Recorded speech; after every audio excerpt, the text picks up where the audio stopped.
Бишкекте кыйырсыздык бөрүсү китебинин бет ачары өттү. Эмгек немис жазуучусу, Нобель сыйлыгынын ээси Герман Гессенин ататтуу романынын кыргызча котормосу. Аны филолог котормочу Айнур Тыйканалиева которгон. 1927 жылы жазылган роман 1000 нускада жарык көрдү. Чыгармага 94 жыл болгонуна карабастан бүгүнкү күнгө чейин актуалдуулугун жогото элек. Анда адамдын инсандык касиеттерин аныктоо, жалгыздыктан арылуу, бул дүйнөдө өз ордун табуу, өзүн өзү таануу сыяктуу философиялык мазмундар камтылган. Тыйканалиеванын айтымында басылманы ар бир инсан окуп чыгышы керек. Саамалык Касымалы Баяйленов атындагы Республикалык балдар жана жаштар китепканасында өтүп, ага маданият өкүлдөрү катышты. Бул китептин башкы каарманы бул жазуучу Герман Гессе деп айтсак болот. Аты Хари Халер. Бул китеп 4 бөлүктөн турат.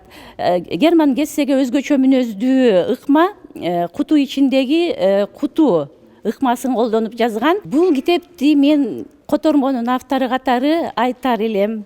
Ар бир кыргыз, бизде 6 миллион кыргыз таанышса бул китеп менен абдан жакшы болот.